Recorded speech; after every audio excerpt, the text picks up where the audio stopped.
یہاں ارشاد فرما رہے ہیں کہ اس کا پڑھوا دینا، اس کو یاد کروا دینا، اس کو حفظ کروا دینا ہماری ذمہ داری ہے۔ جیسے کہ آپ سے پچھلی دفعہ بھی کہا گیا تھا کہ رسول اکرم صلی اللہ علیہ وسلم الفاظ کو پڑھنے پر زیادہ توجہ دیتے تھے، کیونکہ آپ کو یہ خوف لاحق تھا کہ کہیں آپ بھول نہ جائیں اس کو، تو لہٰذا اللہ تعالیٰ نے آپ کو منع فرما دیا اور فرمایا کہ اس کو یاد ہم کروا دیں گے اور آپ کے دل میں محفوظ بھی ہم کروا دیں گے، اور پھر آپ اس کو نہیں بھولیں گے۔ اور اسی بنا پر آپ دیکھیں کہ رسول اکرم صلی اللہ علیہ وسلم ہر سال جبریل امین کے ساتھ قرآن کا دور کیا کرتے تھے۔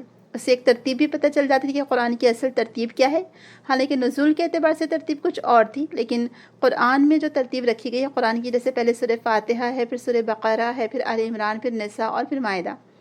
یہ ترکیب اس کو توقیفی کہتے ہیں، توقیفی، تے واو 2 نقطے والا قاف، یہ فے، یہ توقیفی مطلب یہ اللہ تعالیٰ ہی کی طرف سے آپ کو الہام کیا گیا تھا، اللہ تعالیٰ ہی کی طرف سے آپ کو وحی کی گئی کہ قرآن کریم کی ترتیب اس طرح سے رکھی جائے، اس کو پھر اسی طرح سے پڑھا جائے۔ الحمدللہ پھر جو احکامات نازل ہوئے تھے، کچھ احکامات پہلے جو تھے بعد میں اس کو ختم کر دیا گیا، اور یہ بھی اللہ تعالیٰ ہی کی طرف سے ہوا۔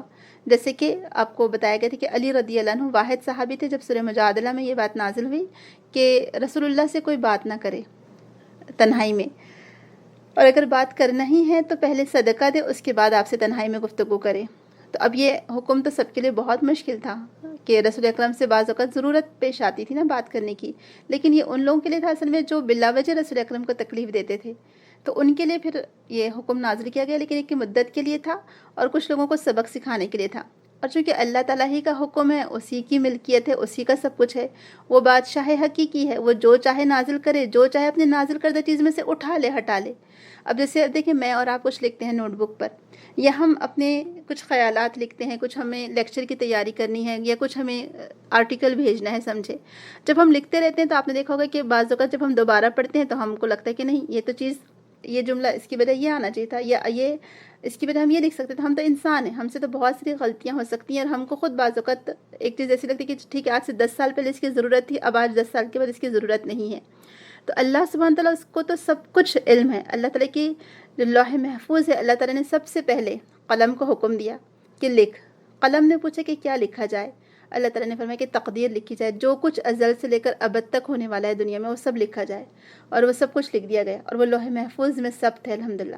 اللہ تعالیٰ کو پہلے سے پتہ ہوتا ہے کہ ایون آپ سوچیں کہ کوئی پتا کب گرتا ہے اس کی بھی اسے خبر ہے، سبحان اللہ۔ آپ سوچیں کیسا ہے ہمارا وہ مالک اور خالق۔ تو جو احکامات نازل کرنے تھے، کیونکہ کچھ لوگ اعتراضات کرتے ہیں کہ اچھا جب اللہ تعالیٰ کو معلوم ہی تھا کہ یہ حکم کو منسوخ کرنا ہے تو پھر اس کو نازل کیوں کیا؟ نعوذ باللہ، یہ اللہ تعالیٰ پر بہت بڑی جرت ہوگی بات کرنے کی۔ ہمیں ہر حال میں سمعنا واتانا کہنا چاہیے۔ اللہ تعالیٰ کا حکم تھا، اللہ تعالیٰ کی مرضی تھی جو اس نے نازل کیا، اب اللہ تعالیٰ کی حکمت کا تقاضا یہ تھا کہ اس کی ضرورت باقی نہیں رہی، تو لہٰذا وہ حکم کو ہٹا دیا گیا۔ تو یہ جو ناسخ و منسوخ کا علم ہے، یعنی آیت نمبر 7 میں دراصل ناسخ و منسوخ کا ہمیں بتایا گیا ہے، اور آیت نمبر 6 میں یہ بات بتائی گئی ہے کہ رسول اکرم پر جو بھی وحی نازل ہوئی تھی آپ اس کو بھولیں گے نہیں، اس کو پڑھوا دینا اور اس کو جمع کروا دینا، اس کو حفظ کروا دینا، یہ اللہ تعالیٰ نے اپنے ذمہ لیا تھا اور وہ آپ کے دل میں محفوظ رہا الحمدللہ۔ ہاں، وہی چیز رسول اکرم سے بھلائی گئی، یعنی اسی کی تلاوت منسوخ ہوئی جو اللہ تعالیٰ نے چاہا، الا ماشاء اللہ، ادروائز ساری چیزیں رسول اکرم کو یاد رہیں الحمدللہ۔ پھر وَنُيَسِّرُكَ لِلْيُسْرَىٰ آیت نمبر 8، اس میں اللہ تعالیٰ فرما رہا ہے کہ ہم آپ کو آسان راستے پر چلنے کی سہولت دیں گے۔ سبحان اللہ، یہ آیت بھی ہمیں اتنی ایک خوشی دیتی ہے، ایک سکون دیتی ہے کہ الحمدللہ ہماری شریعت کتنی آسان ہے۔ شریعت کے معنی ہی ہے پانی والا راستہ، یعنی پانی کا پنگھٹ جو ہوتا ہے اس کے لیے عربی زبان میں شریعت کا لفظ استعمال کیا جاتا ہے۔ تو سبحان اللہ، اللہ تعالیٰ نے ہمارے لیے اتنی آسان شریعت نازل فرمائی، اللہ تعالیٰ نے دین کا راستہ ہمارے لیے اتنا آسان فرما دیا، یا اس پر چلنا اتنا آسان فرما دیا کہ ہر کوئی چل سکتا ہے، بڑا، بوڑھا، بچہ، جوان، ینگ ایج والا ہو یا مڈل ایج والا ہو یا پھر ایجڈ ہو، کوئی بھی، الحمدللہ سب کے لیے سہل اور آسان شریعت ہے ہماری۔ پھر یہ بھی آپ دیکھیں کہ ہر دور کے لیے ہے۔ اسٹون ایج تھا جب پرانا زمانہ تھا، آج سے 1400 سال پہلا پرانا زمانہ رہا ہو، آج سے 10,000 سال پرانا زمانہ رہا ہو، 700 سال پرانا زمانہ، یا آج جس دور میں ہم جی رہے ہیں آج کا دور، اور آگے پتہ نہیں قیامت کب آئے گی، اور قیامت تک کے لیے اور پتہ نہیں کتنا عرصہ باقی ہے، 100 سال گزر جائیں، 200، 1000 سال گزر جائیں، اس کے بعد قیامت ہے، واللہ عالم۔ تو یہ آگے آنے والے قیامت تک کے لیے راستہ آسان ہی رہے گا شریعت کا۔ تو وَنُيَسِّرُكَ لِلْيُسْرَىٰ، ہم آسان طریقے پر چلنے کی سہولت دیں گے۔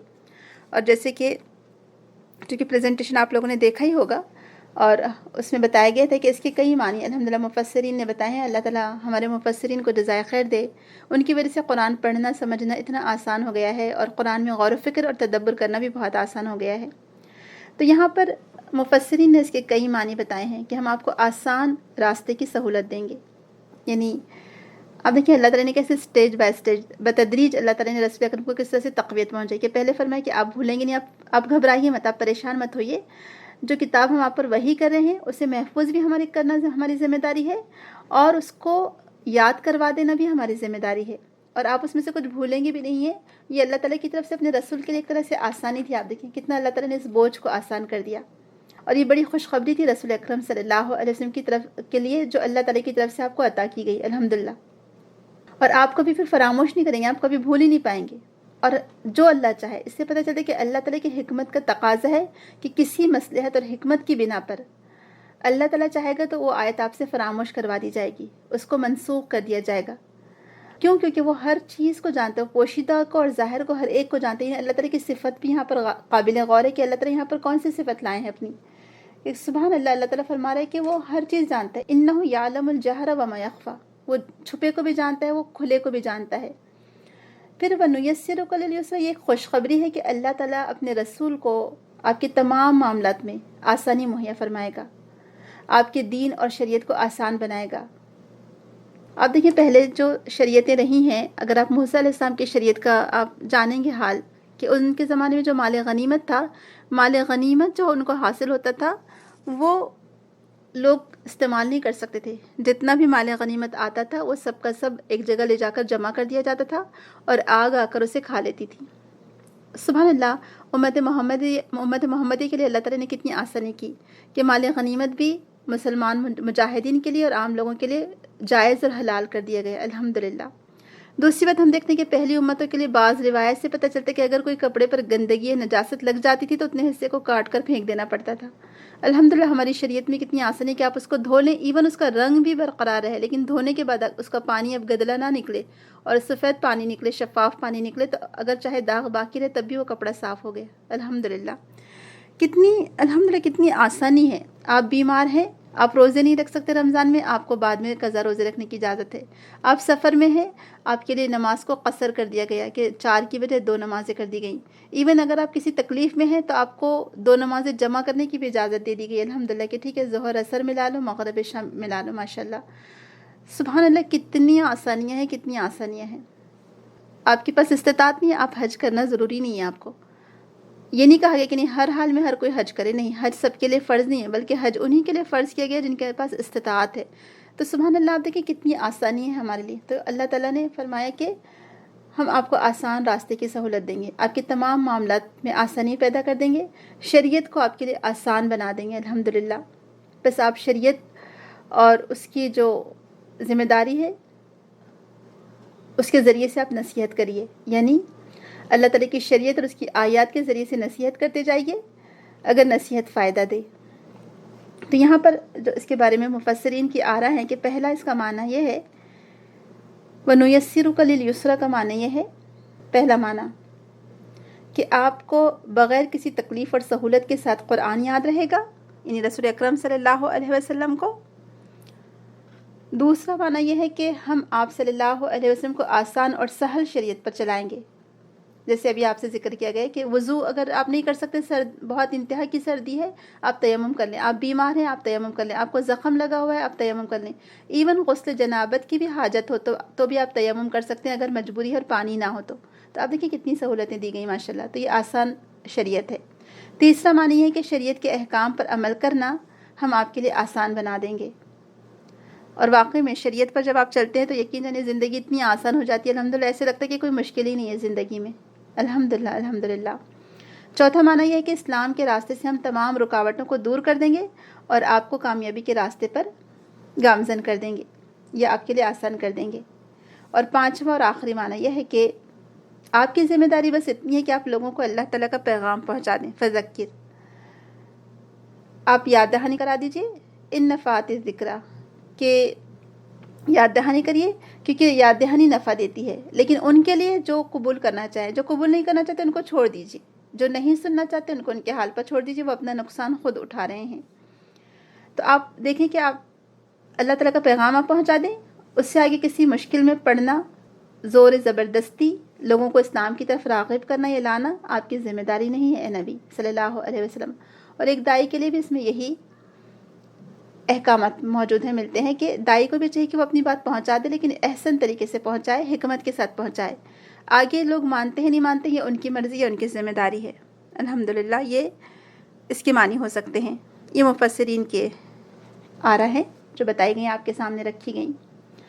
اب آیت نمبر 9 اور 10 دیکھیے، 9، 10، 11 اور 12 بھی دیکھ لیجئے۔ فَذَكِّرْ إِن نَّفَعَتِ الذِّكْرَىٰ سَيَذَّكَّرُ مَن يَخْشَىٰ وَيَتَجَنَّبُهَا الْأَشْقَىٰ الَّذِي يَصْلَى النَّارَ الْكُبْرىٰ ثُمَّ لَا يَمُوتُ فِيهَا وَلَا يَحْيَىٰ، کہ آپ نصیحت کیجئے اگر نصیحت نفع دے۔ جو شخص اللہ سے ڈرتا ہے وہ تو نصیحت قبول کر لے گا، اور جو بدبخت ہے وہ اس سے پرے ہی رہے گا اور بڑی آگ میں داخل ہوگا، پھر اس میں نہ مرے گا نہ جیے گا۔ اللہ تعالیٰ محفوظ رکھے۔ اس آیت کے بارے میں، اسپیشلی آیت نمبر 9 اور 10 کے بارے میں بہت سارے ہم کو اقوال ملتے ہیں علماء کرام کے، اور بہت اچھے اچھے اقوال ہیں ماشاءاللہ۔ اور واقعی میں دل سے دعا نکلتی ہے ہمارے علماء کے لیے کہ اللہ تعالیٰ ان کی قبروں کو نور سے بھر دے جن لوگوں نے یہ کام کر کے گئے ہیں۔ تو آپ نصیحت کرتے رہیے اگر نصیحت فائدہ دے۔ ان نفعات الذکریٰ، نصیحت نفع اگر دیتی ہے تو نصیحت کرتے رہیے، یعنی جب تک تذکیر قابل قبول اور سنی جاتی ہو نصیحت تو آپ اسے نصیحت کیجیے۔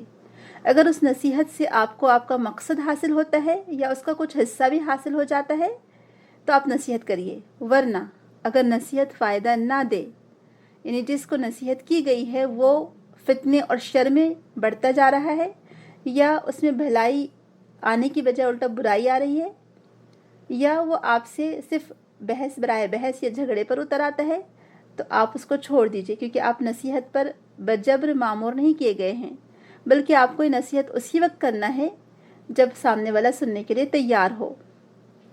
تو بس نصیحت کے معاملے میں دو قسم کے لوگوں کی مثالیں سامنے آتی ہیں، یعنی دو گروپ میں لوگ بٹ جاتے ہیں، ایک نصیحت سے فائدہ اٹھانے والے اور ایک نصیحت سے منہ موڑنے والے۔ اب آپ خود دیکھیے کہ میں اور آپ، ہمارا شمار کس میں ہو سکتا ہے یا ہوتا ہے۔ ہم خود اپنا احتساب کر سکتے ہیں کہ کیا میں نصیحت کو سننے والوں میں شامل ہوں یا نصیحت سے منہ موڑنے والوں میں شامل ہوں۔ اگر کہیں کبھی میری کوئی اصلاح کرتا ہے یا کبھی کہیں کوئی مجھے اپنی برائیاں بتاتا ہے تو کیا میں اسے سن کر اس پر غور کر کے اسے کم کرنے کی کوشش کرتی ہوں یا میں پھر اس پر اڑی رہتی ہوں اور ڈٹی رہتی ہوں۔ تو یہاں مجھے خود ہی سوچنا پڑے گا اور مجھے خود ہی دیکھنا پڑے گا کہ آیا نصیحت مجھے نفع دے رہی ہے یا نہیں نفع دے رہی، یا اگر میں کسی کو نصیحت کرتی ہوں تو سامنے والے کو وہ نصیحت فائدہ دے رہی ہے نہیں دے رہی ہے، اور اس کے لیے خیر خواہی ہونا بہت زیادہ ضروری ہے۔ جب تک ہمارے دلوں میں خیر خواہی کا جذبہ نہیں ہوگا نصیحت نافع نہیں ہو سکتی۔ اور خیر خواہی ہونے کے علاوہ بھی، اس کے باوجود بھی ہم دیکھتے ہیں کہ بعض اوقات سامنے والا نہیں سنتا ہے، تو پھر اس کا مطلب ہے کہ سامنے والے کے دل میں ہٹ دھرمی ہے، ضد ہے، بغض ہے یا اناد ہے۔ تو پھر ایسے لوگوں کے لیے دعا کر کے ہٹ جانا چاہیے خاموشی سے۔ جیسے آپ کو لاسٹ ٹائم بھی بتایا گیا تھا نا کہ مذہبی بحث میں نے کی ہی نہیں، فالتو عقل مجھ میں تھی ہی نہیں والا معاملہ آپ رویہ اختیار کریں کہ بلا وجہ کے بحث و مباحثے میں نہ الجھیں، آرگیو نہ کریں، کیونکہ آرگیو سے الٹا معاملہ بگڑتا چلا جاتا ہے، سدھرتا نہیں ہے۔ کچھ لوگ بحث برائے بحث کرتے ہیں، تو ایسے لوگوں کو چھوڑ دینا چاہیے۔ تو یہاں کہا جا رہا ہے کہ نصیحت ماننے والے ہوتے ہیں اور نصیحت نہ ماننے والے ہوتے ہیں۔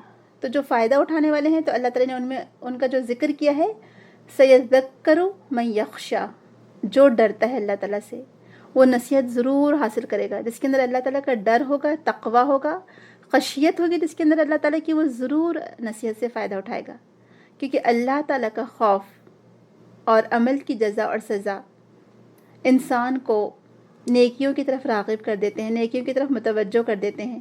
جب انسان کو اس بات کا احساس ہوتا ہے کہ مجھے میرے ہر عمل کا بدلہ ملے گا، چاہے میں اچھا کام کروں چاہے برا کام کروں، اچھا کروں گا تو اچھا بدلہ ملے گا، برا کروں گا تو برا بدلہ ملے گا، تو یہ چیز انسان کو برے کاموں سے روکتی ہے اور نیکی کی طرف اکساتی ہے۔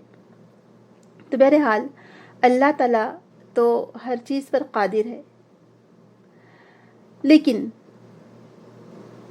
بندے کو یہ ساری چیزیں اسی وقت فائدہ دے گی جب اس کو یہ ساری باتوں کی معرفت ہوگی، علم ہوگا، اور اسی وقت انسان تمام برے کاموں سے باز رہنے کی کوشش کرتا ہے جب اس کو معلوم ہے کہ مجھے اس کی سزا ملے گی۔ جب انسان اپنا محاسبہ کرے، احتساب کرے کہ اچھا اللہ تعالیٰ کون سے کاموں کو پسند کرتا ہے، اللہ تعالیٰ کون سے کاموں کو ناپسند کرتا ہے، کن کاموں کے کرنے سے میرے خود کے حق میں بھلائی ہے، نفع ہے، اور کن کاموں کے کرنے سے میرے خود کے حق میں نقصان ہے، تو انسان پھر کیا کرے گا؟ وہی کام کے لیے دوڑ دھوپ کرے گا، وہی کام کے لیے صحیح اور کوشش کرے گا جو اس کو فائدہ دیں گے۔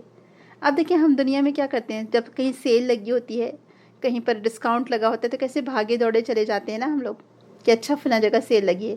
ایون فون کر کر کے اپنے دوستوں کو بھی بتاتے رہتے کہ دیکھو 2 دن کا ہی سیل ہے، فلاں جگہ جا کر لے لو تاکہ فائدہ ہو جائے۔ تو جب ہم کو پتہ چلے گا کہ آخرت یعنی نیک کام کرنے سے آخرت میں ہمارا بھلا ہے، فائدہ ہے، اور وہی ہماری ابدی زندگی ہے، تو ہم ضرور وہ کام کے لیے بھاگیں گے، دوڑیں گے۔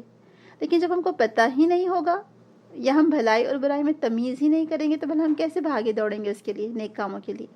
تو بہرحال نصیحت انہیں کو فائدہ دیتی ہے جو اللہ تعالیٰ سے ڈرتا ہے اور جو خشیت اختیار کرتا ہے، تقویٰ ہو جس کے اندر رہے۔ وہ لوگ جو نصیحت سے فائدہ نہیں اٹھاتے تو اللہ تعالیٰ نے ان کا جو ذکر کیا ہے وہ بھی آپ دیکھ لیجیے، قابل غور ہے۔ وَيَتَجَنَّبُهَا الْأَشْقَى الَّذِي يَصْلَى النَّارَ الْكُبْرَى، جو بدبخت ہے وہی اس نصیحت سے اعراض برتے گا، جو بدبخت ہے وہی اس سے پہلو تہی کرے گا، جو بڑی آگ میں داخل ہوگا، اور یہ بھڑکائی ہوئی آگ ہے جو دلوں سے لپٹ جائے گی، جہاں پھر وہ نہ مرے گا، ثم لا يموت فيها ولا يحيا، نہ مرے گا نہ جیے گا، یعنی اس کو ایسا دردناک عذاب دیا جائے گا جس سے اس کو کوئی نہ راحت نہ سکون ملے گی، بلکہ وہ موت کی تمنا کریں گے مگر موت بھی نہیں آئے گی ان کو۔ سوچیے ذرا، نہ ان کو موت آئے گی کہ مر جائیں، نہ جہنم کا عذاب ان سے ہلکا کیا جائے گا۔ تو جیسے کسی شاعر نے کہا تھا نا کہ اب تو گھبرا کے یہ کہتے ہیں کہ مر جائیں گے، مر کے بھی چین نہ پائے تو کدھر جائیں گے والا معاملہ ہے کہ جہنم میں موت بھی نہیں آئے گی۔ انسان موت کو یاد کرے گا لیکن موت نہیں آئے گی۔ تو بہرحال اس کے بارے میں ہم دیکھتے ہیں تذکیر۔ ابن تیمیہ رحمہ اللہ کہتے ہیں کہ تذکیر مکمل اسی وقت ہو سکتی ہے جب آپ کو وہ محبوب ہو اور آپ کو اس کی طلب بھی ہو، اور جب اس کے ذریعے سے ڈرایا جائے تو یعنی جو چیز سے ڈرایا جا رہا ہے اس سے دور رہا جائے، یعنی جس چیز سے بچنے کے لیے کہا جا رہا ہے تو اس سے بچا جائے۔ اور یہاں پر ایکچولی تذکیر اسی وقت فائدہ دے گی جب اس میں تاثیر ہو، اس میں اثر ہو۔ جیسے وہ ہم کہتے ہیں نا بات کہ کسی نے بہت ہی صحیح بات کہی تھی کہ انداز بیاں گرچہ بہت شوق نہیں ہے، شاید کہ اتر جائے تیرے دل میں میری بات۔ تو ہم اپنی بات میں اپنے اخلاص کی وجہ سے اور اپنی خیر خواہی کی وجہ سے اپنی بات میں اثر پیدا کرنے کی کوشش کریں۔ جب آپ کی بات میں اثر ہوگا تو سامنے والے کو وہ نصیحت فائدہ دے گی، کیونکہ بعض باتیں ساحرانہ اثر رکھتی ہیں، بعض باتوں کا اثر بہت جلدی ہو جاتا ہے سامنے والے پر۔ آپ کی کوئی ایک بات سن کر ہو سکتا ہے کوئی نیکی کی طرف قدم بڑھا لے اور وہ چیز آپ کے لیے بھی صدقہ جاریہ بن جائے ماشاءاللہ۔ تو یہاں پر ایکچولی دیکھا جائے تو طالب علم کو ایک طرح سے ادب کرنا بھی سکھایا جا رہا ہے کہ طالب علم کو چاہیے کہ وہ علم کا ادب کرے، کہ جب اس کو نصیحت کی جا رہی ہو کسی بات کی تو وہ نصیحت کو ضرور قبول کرے۔ یہ ایک ادب ہے علم کا اصل میں۔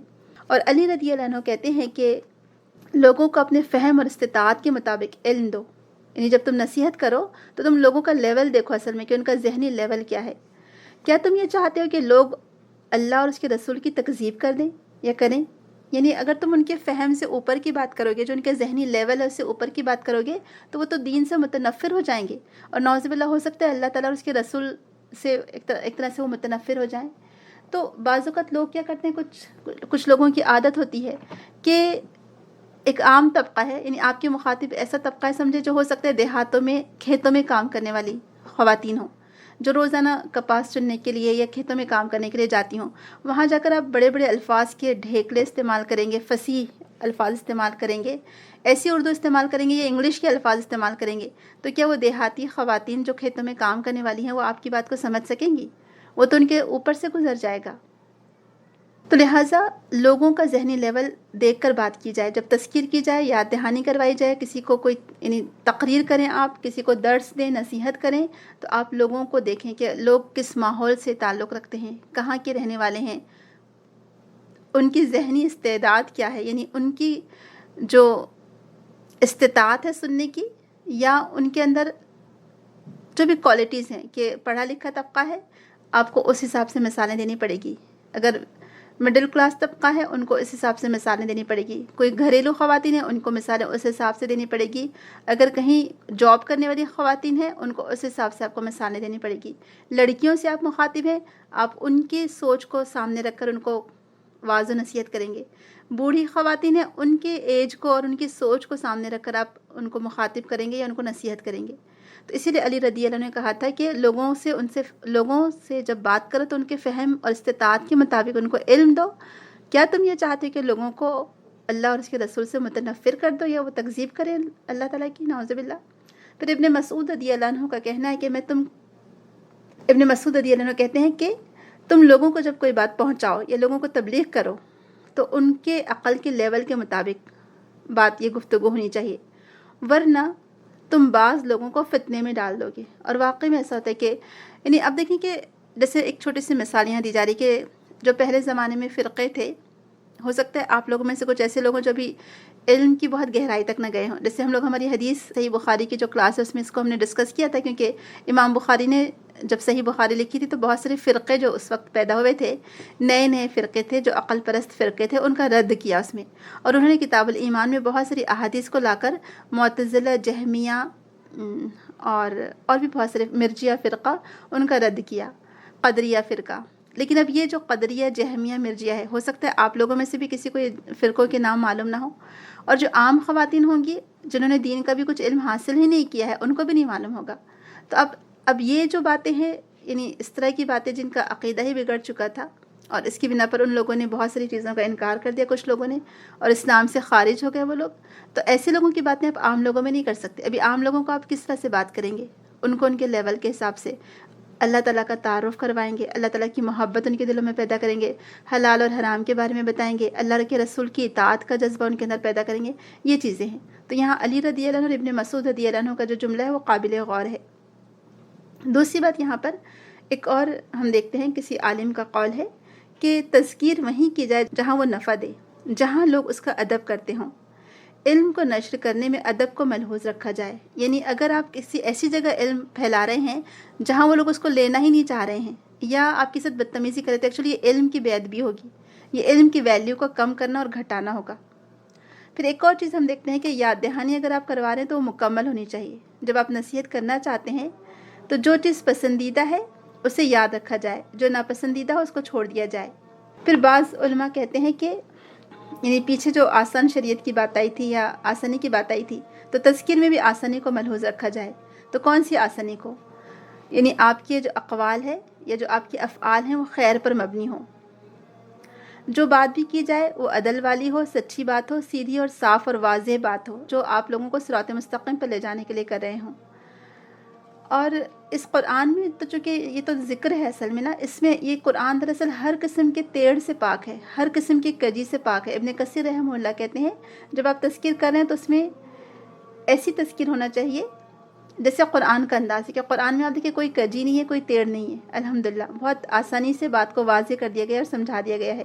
تو ہم بھی جب لوگوں سے بات کریں تو آسانی کے ساتھ بات کریں، لوگوں کو مشکل میں نہ ڈالیں، لوگوں کو تکلیف میں نہ ڈالیں، لوگوں کو ایسے بڑے بڑے احکام نہ بتا دیں فوراً پہلے ہی شروع میں کہ نہیں آپ تو سر سے دوپٹہ ہی نہیں اتار سکتے، نہیں آپ تو یہ بھی حرام ہے، یہ بھی حرام ہے، یہ بھی حرام ہے، ہر چیز حرام حرام حرام، ایسے لفظ استعمال کرنے سے پرہیز کریں۔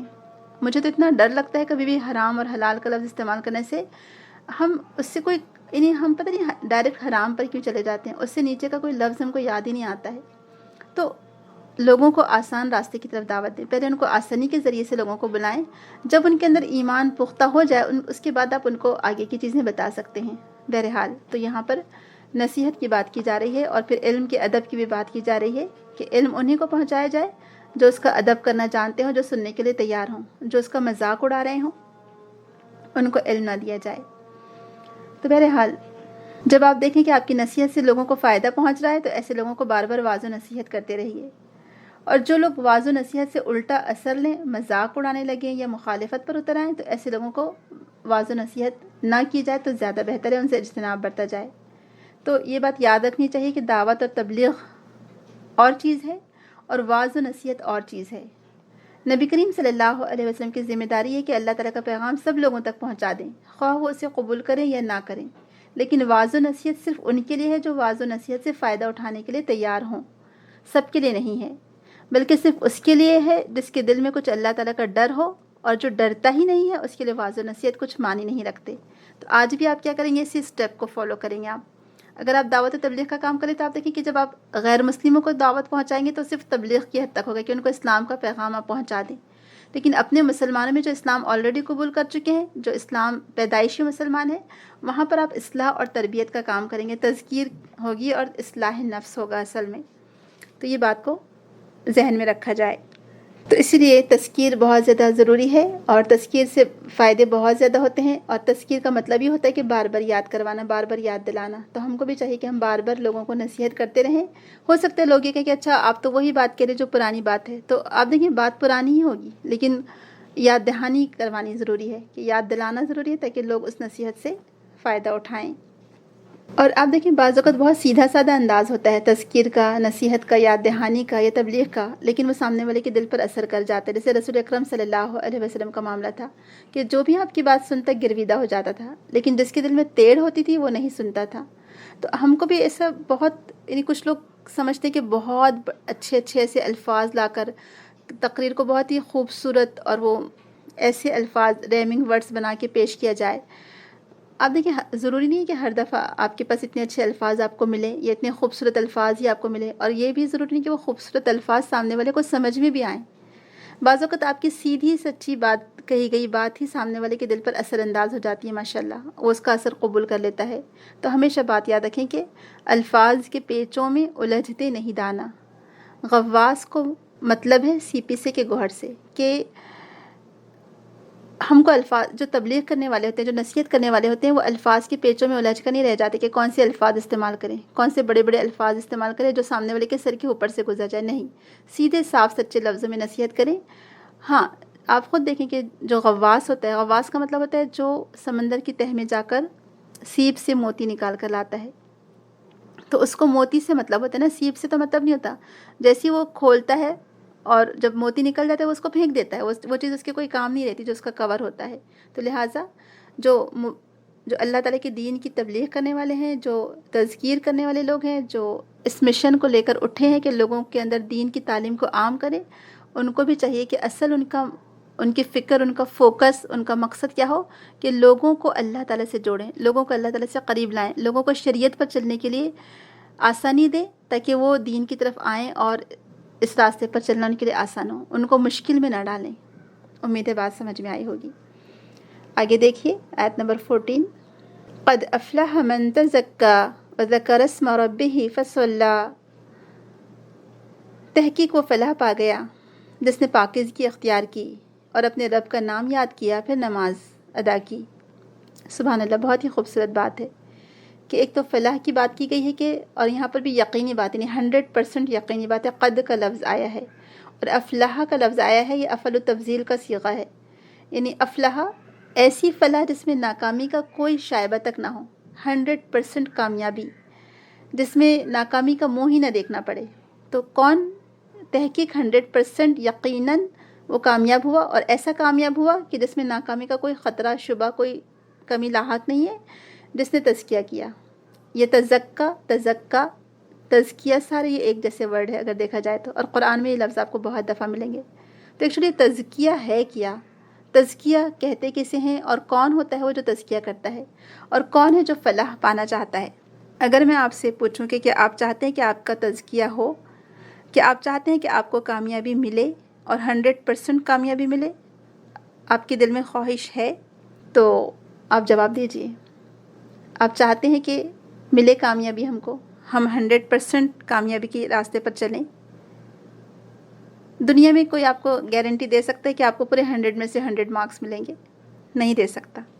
لیکن اللہ سبحانہ تعالیٰ آپ کو یہاں پر 100% گارنٹی دے رہے ہیں، اور اللہ تعالیٰ سے بڑھ کر کسی اور کا وعدہ ہو سکتا ہے بھلا؟ ماشاءاللہ، کہ تحقیق وہ فلاح پا گیا جس نے اپنے نفس کا تزکیہ کیا، جس نے تزکیہ کیا۔ لیکن تزکیہ کیسے کرے؟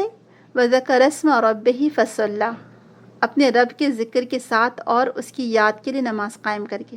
یعنی تزکیہ ہو نہیں سکتا جب تک آپ اللہ تعالیٰ کا ذکر نہ کریں۔ اللہ تعالیٰ کے ذکر کے ساتھ اور اس کی یاد کے ساتھ جب تزکیہ ہوگا تو وہی تزکیہ فائدہ دے گا، وہی تزکیہ فلاح والا ہوگا، ادروائز نہیں۔ تو یہاں پر اگر ہم دیکھتے ہیں کہ رسول کی بعثت کا مقصد ہی یہ تھا کہ اللہ تعالیٰ نے آپ کو تزکیہ اور تعلیم پر مامور کیا کہ جب بھی رسول آتے ہیں، اگر آپ قرآن کی آیت دیکھیں گے کہ اللہ تعالیٰ نے مومنوں پر ایک طرح سے احسان کیا کہ انہی میں سے ایک رسول اٹھایا جو ان کو اللہ کی آیات پڑھ کر سناتا ہے، ان کا تزکیہ کرتا ہے اور ان کو کتاب اور حکمت کی تعلیم دیتا ہے جو کہ وہ اس سے پہلے نہیں جانتے تھے۔ تو یہ رسول اکرم کی زندگی کا مقصد کیا بتایا گیا کہ تزکیہ، کتاب کی تعلیم، تربیت اور تزکیہ۔ یعنی رسول اکرم صلی اللہ علیہ وسلم نے صحابہ کا ایسا تزکیہ کیا کہ ماشاء اللہ ایک ایسی ٹیم تیار ہو گئی تھی کہ جنہوں نے دنیا میں آگے رسول اکرم کے جانے کے بعد بھی دنیا سے انہوں نے آپ کے مشن کو جاری رکھا۔ تو یہ تزکیہ کیا ہے اصل میں؟ اپنے آپ کو سدھارنا، صاف ستھرا بنانا، نشو نما دینا، پروان چڑھانا اور تزکیے کی طرف قدم بڑھانا، دراصل اپنے نفس کو پاک کرنا ہے۔ نماز اور اللہ کے ذکر ہی انسان کی اصلاح کا سبب بنتے ہیں اور اسی کے ذریعے سے نفس کی اصلاح ہوتی ہے۔ اگر ہم چاہتے ہیں کہ ہمارے نفس کی اصلاح ہو تو اس کے لیے ہم کو نماز کی پابندی لازمی ہے، ضروری ہے، اور صرف فرائض ہی کی نہیں بلکہ نوافل کا اہتمام بھی ضروری ہے۔ تو جب ہی ہمارا تزکیہ ہو سکتا ہے جب تک ہمارے اندر یہ چیزیں پروان چڑھ رہی ہوں، یعنی نیکی کے اندر ہم آگے بڑھتے جا رہے ہوں۔ اور علماء کرام نے اس کے اصطلاحی معنی بتائیں کہ نفس کو غلط رجحانات سے موڑ کر نیکی کی طرف لانا، اللہ کے مرضی کے راستے پر ڈالنا اور درجے کمال تک پہنچانا، یہ ہے اصطلاحی معنی تزکیے کے۔ لفظی معنی تو کیا ہوئے؟ صاف ستھرا بنانا، نشو نما دینا، نشو نما مطلب گروتھ، پروان چڑھانا، اور اصطلاحی معنی کہ نفس کو غلط رجحانات سے، غلط خیالات سے موڑ کر نیکی کی طرف لانا، اللہ کی مرضی کے راستے پر ڈالنا اور درجے کمال تک پہنچانا۔ یعنی نفس کے اندر جو غلط خیالات اور رجحانات ہیں، جو دل میں آ رہے ہیں خیالات، اس سے نفس کو پاک کرتے چلے جانا۔ سبحان اللہ۔ تو اب دیکھیں کہ اللہ تعالیٰ نے انسان کے اندر نیکی اور بدی دونوں الہام کر دی ہے۔ نفس کا ذکر قرآن میں بار بار آیا ہے۔ اب یہ نفس کو اگر آپ پاکیزہ بنا لیتے ہیں، اس کو صاف ستھرا کر دیتے ہیں تو الحمدللہ نفس آپ کا کامیابی کی طرف جا رہا ہے۔ لیکن اگر آپ نے نفس کو کھلا چھوڑ دیا تو پھر یہی نفس آپ کا الہ بن جاتا ہے جو آپ کو سیدھا کھائی میں پہنچا دیتا ہے، ہوا، خواہشات نفس کی پیروی۔ اب قد افلح من تزکیٰ، تزکیے کی طرف قدم بڑھانا ہی دراصل اپنی اصلاح کی کوشش کرنا ہے۔ ابن عاشور رحمہ اللہ کہتے ہیں کہ اللہ تعالیٰ کے ذکر ہی سے یا اللہ تعالیٰ کی یاد کے لیے نماز قائم کر کے ہی تزکیہ کیا جا سکتا ہے، اور یہی عمل زیادہ قابل قبول اور پسندیدہ ہے۔ یعنی سارا کا سارا تزکیہ اسی سے حاصل ہوگا، یعنی اللہ کے ذکر سے اور اللہ کی یاد سے، یعنی نماز سے۔ باقی اس کے لیے پھر آپ اور مزید کوشش کرتے چلے جائیں گے۔ تو نفس کی جب اصلاح ہوتی ہے، یہ نفس جب ہدایت پاتا ہے تو اس ہدایت کی وجہ سے، نفس کے تزکیے کی وجہ سے اس کا دل روشن ہو جاتا ہے، اس کے اندر سے ایک نور پھوٹنے لگتا ہے، اس کا یہ نیکی پر آگے بڑھنا یا نیک عمل کرنا اور اپنے اندر سے برائیوں کو نکالنا اس کے دل کو منور کر دیتا ہے۔ یعنی جب وحی کی روشنی انسان کے دل پر پڑتی ہے اور پھر اس وحی کی روشنی میں وہ اپنا تزکیہ کرتا ہے تو اس روشنی کی وجہ سے اس کا چہار سو روشن ہو جاتا ہے، اس کا ارد گرد کا ماحول روشن ہو جاتا ہے۔ پھر اس ہدایت کی روشنی سے وہ خود اپنے دل کو بھی منور کرتا ہے اور دوسروں کو بھی فائدہ پہنچاتا ہے ماشاءاللہ، کیونکہ اس کے ارد گرد کا ماحول بھی روشن ہو جاتا ہے۔ تو اگر ہم چاہتے ہیں کہ ہمارے اعمال قبول ہونے کا عمل یا نیکیاں ہماری قبول ہوں تو اس کے لیے پھر ہم کو اپنے تزکیے کی ضرورت ہے۔ جب انسان اپنے رب کے نام کے ساتھ اپنا تزکیہ کرتا ہے تو اس کی اللہ تعالیٰ اس کو یہ صلاحیت بھی دیتا ہے اور اللہ تعالیٰ اس کی نیکی کو قبول بھی فرماتا ہے اور اس کو نیکی کرنے کی مزید اللہ تعالیٰ توفیق بھی دیتا چلا جاتا ہے، پھر وہ نیکیوں کے راستے میں آگے بڑھتا چلا جاتا ہے۔ تو آپ دیکھیں تزکیہ کتنا ضروری ہے۔ تو یہاں پر وہ جس نے اپنے آپ کو کفر اور شرک اور غلط عقیدے سے، فساد سے بچایا، غلط اخلاق سے بچایا، جو اخلاق کے رذیلہ ہوتے ہیں، یعنی برے اخلاق سے پاک کر لیا، وہ کامیاب ہو گیا۔ یعنی اگر اس آیت کو عام مفہوم میں لیا جائے تو زیادہ مناسب یہ ہے کہ یعنی جو شخص اپنے نفس کو پاکیزہ بنا لے، پھر اللہ کو زبان سے بھی یاد کرتا رہے اور دل میں بھی یاد رکھے، اور پھر بار بار اس کی تاکید کے لیے وہ نماز بھی پڑھے اور اس کی تائید بھی کرتا رہے، یعنی وہ اللہ تعالیٰ کا ذکر کرتا رہے، تو سمجھ لیجیے کہ اس کی زندگی سنور گئی اور کامیاب ہو گئی، اور وہ خود بھی کامیاب ہو گیا۔ اور یہاں کامیابی سے مراد دنیاوی زندگی بھی ہے اور آخرت کی زندگی بھی ہے۔ تو اللہ تعالیٰ سے دعا کریں کہ اللہ تعالیٰ ہم کو اپنا تزکیہ کرنے والا بنائیں۔ اس کی اگلی آیت میں فرمایا گیا بل تؤثرون الحیات الدنیا والآخرۃ خیر وابقیٰ ان ھذا لفی الصحف الاولی صحف ابراہیم وموسیٰ۔ بلکہ تم تو دنیا کی زندگی کو ترجیح دیتے ہو، حالانکہ آخرت بہتر اور باقی رہنے والی ہے۔ یہی بات پہلے صحیفوں میں کہی گئی تھی، یعنی ابراہیم اور موسیٰ علیہ السلام کے صحیفوں میں۔ تو تزکیے کے بعد دراصل بات کی گئی ہے دنیا کی زندگی کی۔ آپ دیکھیں، دنیا میں رہنے کے لیے تزکیہ ضروری ہے، یعنی جب انسان اپنے آپ کو اللہ تعالیٰ کے ذکر میں رنگ لیتا ہے، جب انسان اللہ تعالیٰ کے ذکر میں اپنے آپ کو کھپا دیتا ہے، یہ اللہ تعالیٰ کی مرضی کو ہی وہ مد نظر رکھتا ہے، جب اس کا قلب، اس کا دل ذکر الہی سے معمور ہو جاتا ہے اور اپنے دل کو وہ اللہ تعالیٰ کے رنگ میں رنگ لیتا ہے، تو یہی پھر نیک اعمال کا ذریعہ بنتے ہیں جن سے اللہ تعالیٰ راضی ہوتا ہے۔ پھر وہ دنیا کی زندگی کو ترجیح نہیں دیتا، بلکہ اس کے نزدیک آخرت پریفریبل ہوتی ہے، آخرت کو وہ زیادہ ترجیح دیتا ہے۔ اور خاص طور سے آپ دیکھیں کہ جو نماز ہے وہ ایمان کی دراصل دیکھا جائے تو کسوٹی ہے یا میزان ہے، اسی سے پتہ چلتا ہے کہ انسان مومن ہے یا کافر ہے۔ تو یہ نمازوں کا پڑھنا اور پھر آخرت کے لیے کام کرنا، یہی چیز انسان کو دنیا سے بے بہرا کر سکتی ہے، ورنہ وہ دنیا میں انوالو ہو جائے گا، دنیا کی زندگی کو ترجیح دے گا۔ تو لہٰذا اس سے پھر کیا پتہ چلا کہ پہلے تو آپ کو اپنا تزکیہ کرنا ہے اللہ کے نام کے ساتھ، اور جو بھی اللہ تعالیٰ نے ہمارے ذمہ احکامات لگائے ہیں، فرائض ہیں، اس کو ادا کرنا ہے۔ اس کے بعد یہ سارے کام کرنے کی وجہ سے ہی ہم دیکھتے ہیں کہ پھر ہم دنیا کی کشش سے بچ سکتے ہیں، کیونکہ جو دنیا کی کشش میں ایک بار الجھ گیا، گرفتار ہو گیا، اس کو واپس لانا بہت مشکل ہے۔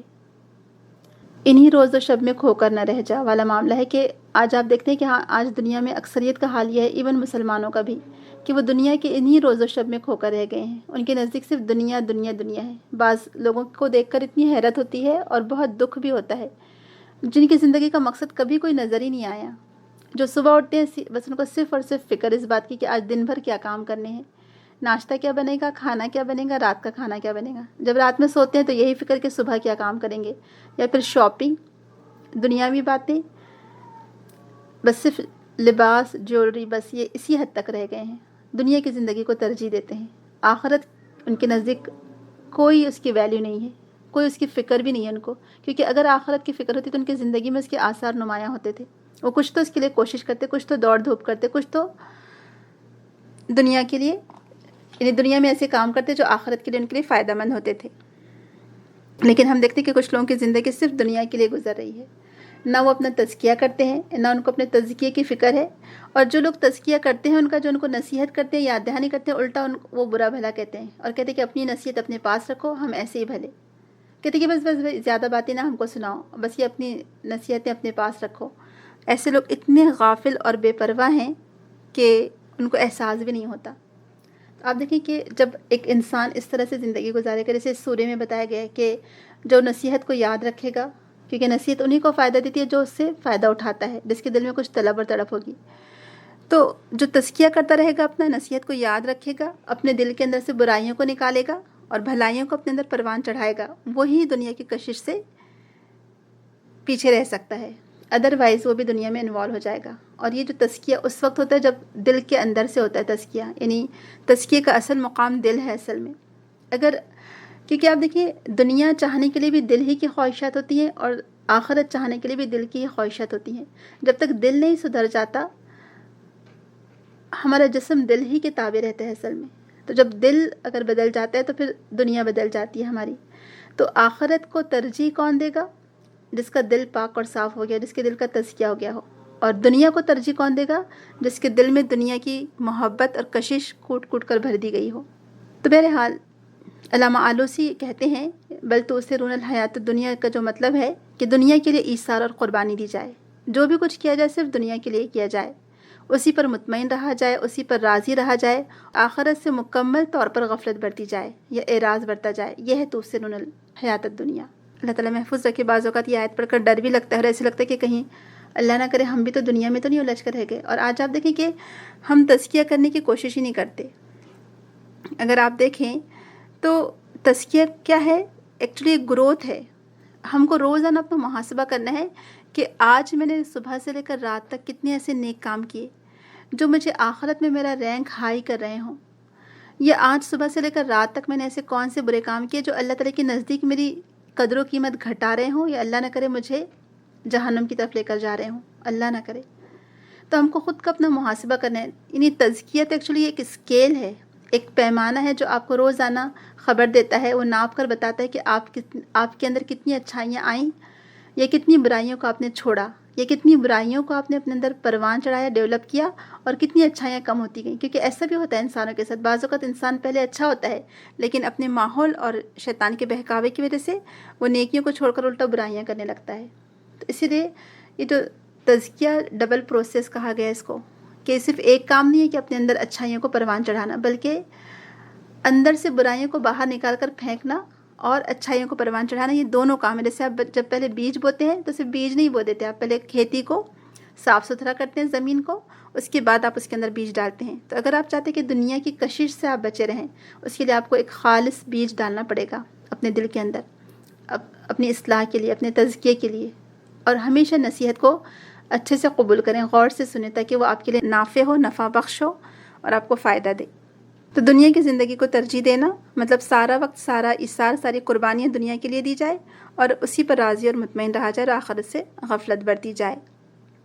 اور ویسے ہم سبھی جانتے کہ دنیا کیا ہے آخرت کے مقابلے میں. اللہ تعالیٰ نے قرآن میں کئی دفعہ ذکر کیا ہے کہ بس اللہ تعالیٰ مثال دیتے نا کہ جیسے کھیتی تھی لہلہاتی ہوئی ہری بھری، اب اس کے بعد کیا ہوا، وہ سوکھ جاتی ہے، پھر بالکل کوڑا کرکٹ بن جاتی ہے، بھوسا بن جاتا ہے، اس کا کوئی کام کی نہیں رہتی، پھر اس کو ہوائیں اڑائے لیے پھرتی ہیں. بس یہی دنیا کی زندگی ہے کہ بس تھوڑے دن کے لیے ہے، لیکن آخرت ہمیشہ رہنے والی ہے اور باقی رہنے والی ہے. اور دنیا کی جو مثال دی گئی ہے کہ آخرت کے مقابلے میں دنیا کی مثال ایسی ہے جیسے جب سمندر میں انگلی ڈبوئی جاتی ہے تو کتنا پانی لگ کر آتا ہے ہاتھ میں، تو بس اتنا ہی پانی جو آپ کی انگلی پر لگ کر آیا وہ دنیا ہے اصل میں. کوئی شخص اپنی انگلی سمندر میں ڈوبے اور پھر دیکھے کہ اس کی انگلی سمندر کا کتنا پانی اپنے ساتھ لائی ہے، اتنی دنیا ہے. تو آپ بتائیے کہ پھر دنیا کی زندگی کو ترجیح دی جائے یا آخرت کو قبول کیا جائے. تو بہرحال دنیا تو دیکھیں اتنی ہی ملے گی جتنی آپ کی قسمت میں لکھی ہوئی ہے، لیکن آخرت آپ کی کوشش اور جد و جہد سے ملے گی. لہٰذا آخرت کے لیے کوشش کی جائے، اللہ کی تقدیر پر راضی رہا جائے. زندگی میں ہر قسم کے حالت آ سکتے ہیں، اس پر صبر کیا جائے اور آخرت کو مد نظر رکھا جائے. اب جو سیکھنے کی باتیں ہیں، جو یاد رکھنے کی باتیں، کیونکہ ایکچولی دیکھیں نا کہ جو دنیا کی نعمتیں ختم ہو جائے گی، بھلا آخرت اور دنیا کا کیا مقابلہ. دنیا تو کچھ ہے ہی نہیں آخرت کے مقابلے میں، بہت ہی حقیر سی چیز ہے دنیا دیکھا جائے تو.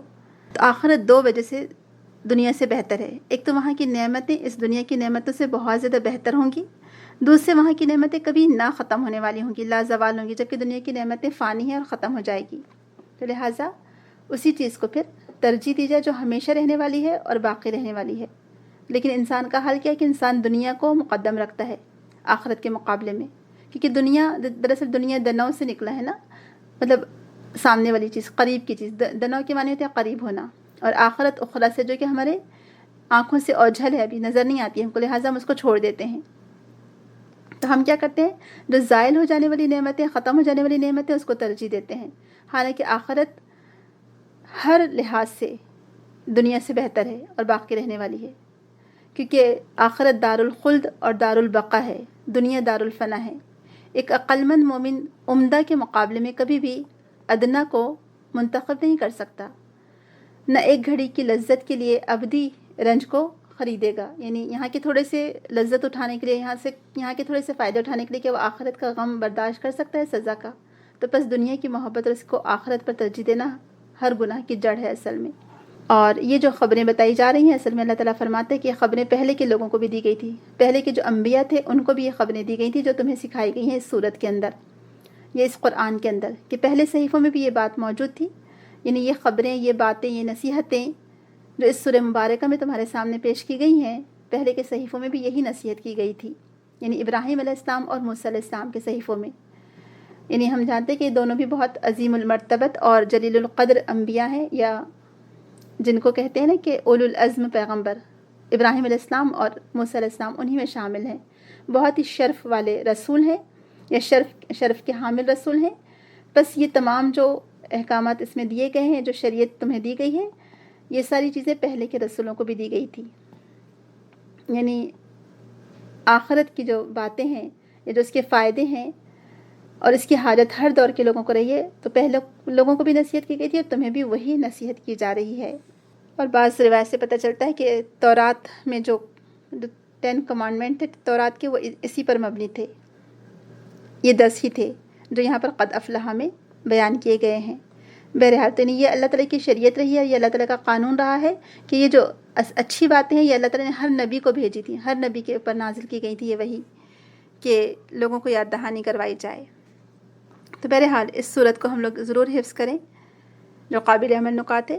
پھر لوگوں کو نصیحت کرتے رہیں، زبان سے بھی تحریر سے بھی، لیکن اسی وقت جب نصیحت نافع ہو، سننے والا سننے کے لیے تیار ہو، جب اس وقت اس بات کو یاد رکھیں کہ آپ کی خلوت کے عمل اللہ تعالیٰ جانتا ہے، جو آپ کے دل میں ہے سب کو اللہ تعالیٰ کی خبر ہے، سب عمل کی اللہ تعالیٰ کو خبر ہے. لہٰذا ہر حال میں اللہ سے ڈرتے رہیں اور تقوی اختیار کریں اور اپنے تزکیے کی فکر کرتے رہیں. اور تزکیے کے لیے ضروری ہے کہ ایسی محفلیں آپ اٹینڈ کریں، ایسے نیک لوگوں کی صحبت میں آپ رہیں، ایسی کمپنی ہو آپ کی، آپ کی کمپینین شپ ان لوگوں کے ساتھ ہو جو اللہ تعالیٰ کو خود یاد کرنے والے ہوں، جو تذکیر اور یاد دہانی کرواتے رہتے ہوں، جو تزکیہ کرتے ہوں خود اپنا بھی اور دوسروں کا بھی.